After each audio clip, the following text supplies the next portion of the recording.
द्वितीय विभक्ति के बारे में परिचर्चा करेंगे। द्वितीय विभक्ति का जो पहला सूत्र है कर्तु रिप्सित तमम कर्म, अर्थात कर्तु क्रियाया आप्तुम इष्टतमम कारकम कर्म संज्ञम स्यात्। कर्ता अपनी क्रिया से जिन पदार्थ को प्राप्त करने की सर्वाधिक इच्छा रखता है वह कारक कर्म संज्ञक होता है।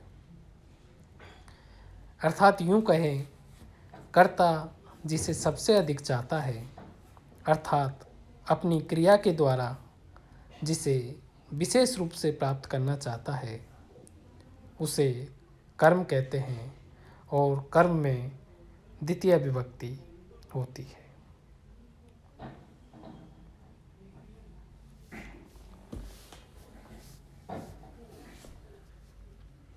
कर्तु कीमती,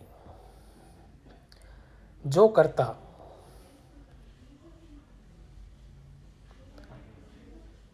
की क्रिया द्वारा उसे सबसे अधिक अभिष्ट होता है वह कर्म संज्ञक होता है।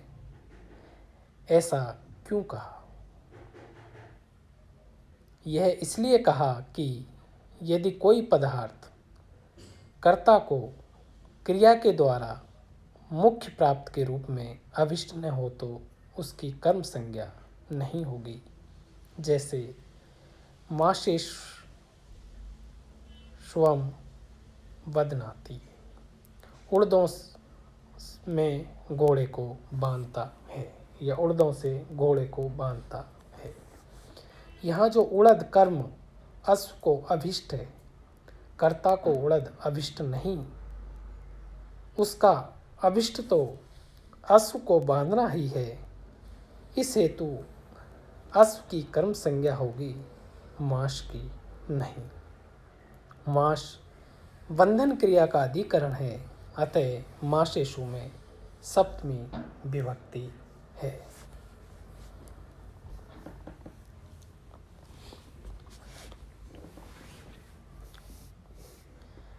कर्मणि द्वितीया, अनुक्ते कर्मणि द्वितीया स्यात्, अर्थात जो अनुक्त कर्म में द्वितीय विभक्ति होती है। जैसे हरिम भजति, हरि को बचता है। इस वाक्य में कर्ता का इप्सितम हरि है। हरि की कर्तुरिप्सितम कर्म सूत्र से कर्म संज्ञा हो जाती है। भजति क्रिया कर्तृवाचिक की है, यहाँ लकार ती कर्ता में हुआ है क्या, इसलिए कर्म अनुक्त है। किसी प्रत्यय आदि से कहा नहीं गया। अनुक्त कर्म होने से हरि में प्रस्तुत सूत्र से द्वितीय विभक्ति होती है।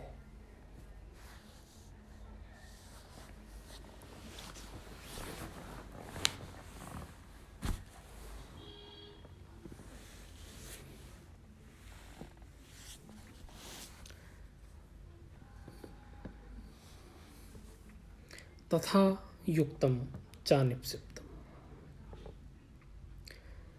जो पदार्थ कर्ता के अनिप्सित होते हुए भी इप्सितम के समान क्रिया से युक्त होते हैं, उनकी भी कर्म संज्ञा होती है। अनिप्सित पदार्थ दो प्रकार के होते हैं। उपेक्ष, जिसके प्रति कर्ता उदासीन रहता है, तथा द्वेष, जिसके प्रति कर्ता द्वेष रखता है।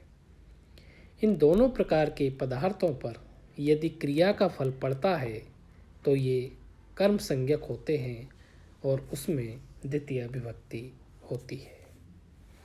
जैसे ग्रामम गच्छन तृणम स्पृशति, गांव को जाता हुआ तिनके को स्पर्श करता है। यहाँ जाने वाले के लिए तृण उपेक्ष है, किंतु छूना क्रिया के फल से युक्त होने के कारण तृण की भी कर्म संज्ञा होकर द्वितीय विभक्ति होती है।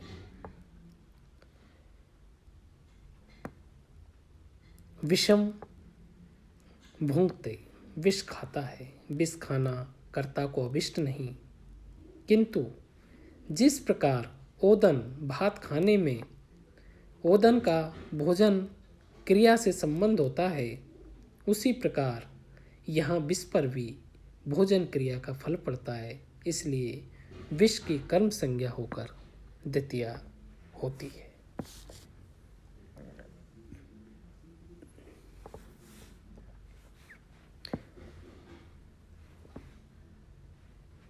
धन्यवाद।